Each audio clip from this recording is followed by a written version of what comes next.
नमस्कार, स्वागत है। आप देख रहे हैं बिहार न्यूज। मैं हूं तनुप्रिया।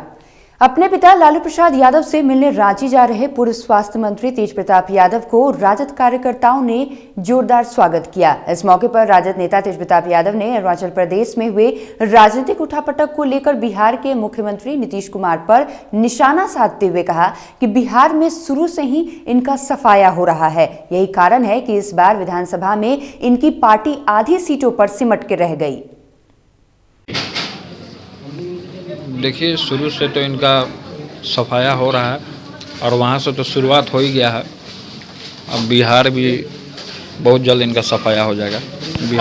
अरुणाचल में 6 जदयू विधायक हैं जो बीजेपी में शामिल हो चुके हैं, उसको लेकर जेडीयू पूरे तरीके से खंडित हो चुका है, टूट चुका है। नीतीश कुमार जी ने जो फैसला लिया, बहुत गलत फैसला लिया। बिक्रमगंज में भाजपा के द्वारा आयोजित कृषि सम्मेलन कार्यक्रम में बिहार के उप मुख्यमंत्री तारकिशोर प्रसाद पहुंचे।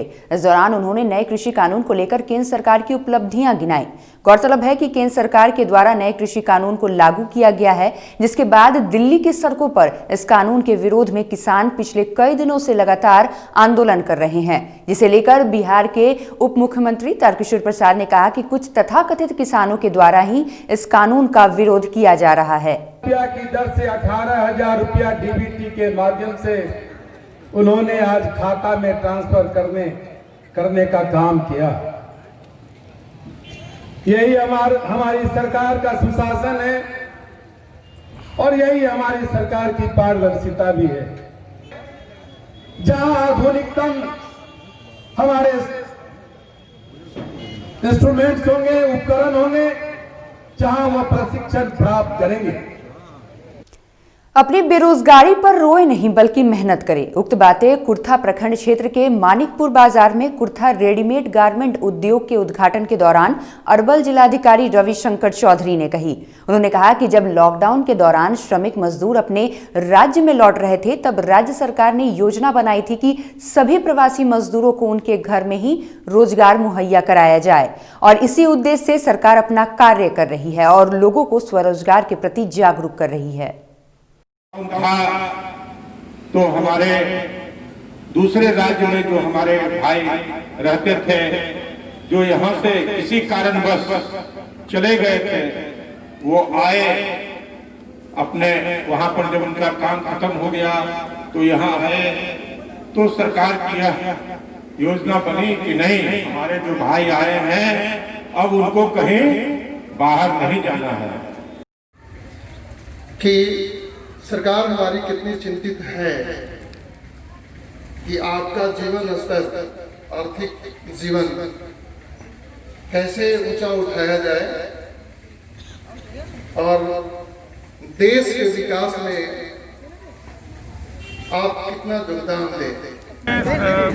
नव प्रवर्तन योजना के तहत उद्योग विभाग के द्वारा क्लस्टर बना करके और उद्योग, छोटे छोटे उद्योग स्थापित करके रोजगार मुहैया कराने का उद्देश्य। मोतिहारी के पताही थाना क्षेत्र में 4 घरों में अचानक आग लग गई। आग लगने से लाखों की संपत्ति जलकर खाक हो गई।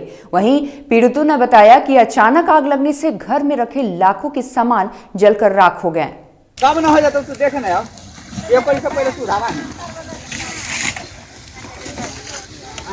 जन अधिकार पार्टी के राष्ट्रीय अध्यक्ष पूर्व सांसद पप्पू यादव के आह्वान पर किसान और मजदूर विरोधी कृषि कानून के खिलाफ रफीगंज बस स्टैंड में मंत्री नरेंद्र सिंह तोमर का पुतला फूंका गया। जिस प्रकार भारत सरकार लगातार देश की विकास नीति को ताक पर रखकर सिर्फ भाजपा की सांप्रदायिक नीति और पूंजीपतियों को बढ़ावा नीति अपना रही है, सरकार रोजगार सृजन के मामले में फेल है, वहीं युवाओं के हाथ में रोजगार देने के बदले उनसे रोजगार छीनने का काम कर रही है।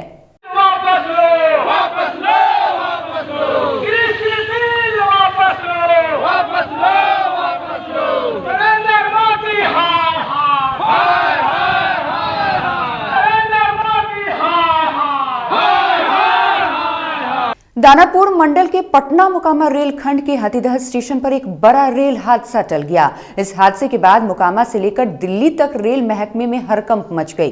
बताया जा रहा है कि Danapur Tata super express Hathidah station पर ठहराव के बावजूद नहीं रुकी और सिग्नल पार कर अचानक ठहर गई। हाथीदह स्टेशन पर ट्रेन के नहीं रुकने से स्टेशन पर हड़कंप मच गया।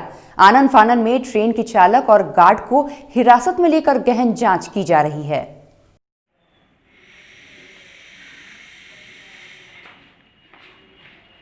मोतिहारी के गांधी मैदान में गीता जयंती का भावपूर्ण आयोजन किया गया। भगवान श्री कृष्ण ने अर्जुन को कुरुक्षेत्र में गीता का उपदेश दिया था। गीता मर्मज्ञ द्वारा गीता के महत्व की अत्यंत तार्किक और सुलझी व्याख्या को भक्तों ने आत्मीयता के साथ मनन किया। इस्कॉन भक्तों द्वारा संपूर्ण गीता का पाठ भी विशेष आकर्षण का केंद्र रहा।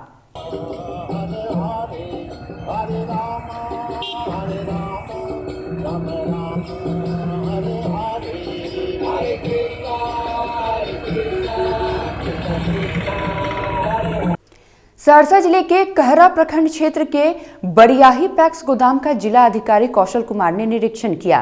निरीक्षण करते हुए जिलाधिकारी कौशल कुमार ने बताया कि सरकार के द्वारा जो मूल्य तय किया गया है, पूरा रुपया किसानों के खातों में 24 से 48 घंटे में किसान के अकाउंट में आ रहा है। किसानों को किसी तरह की कोई कठिनाई नहीं हो रही है। आज बरियाही पैक्स का भी निरीक्षण किए हैं और पैक्स उद्देश्य क्रय पंजी के अनुसार जो देख रहे हैं करीब 3 लॉट धान किसानों ने दिया है और 14 किसान यहाँ दिए हैं। 2 किसान यहाँ उपस्थित भी अपना धान लेके जो यहाँ पे बेचने आए हैं और जो 14 किसान यहाँ पे दिए उसमें 10 किसानों को सच में 2 लॉट का भुगतान भी हो चुका है। 6 किसानों का एडवाइस बैंक गया हुआ, मंडे को बैंक खुलते ही सब पेमेंट हो जाएगा। भुगतान की स्थिति 2 लॉट सब परचेज किए हैं 1126 क्विंटल, उसमें से 806 क्विंटल का भुगतान हो चुका है। शेष का एडवाइस जो है बीहट बैंक में है, सोमवार तक वो भुगतान हो जाएगा। और इस वक्त के बुलेटिन में बस इतना ही। आप देखते रहिए बिहार न्यूज। नमस्कार।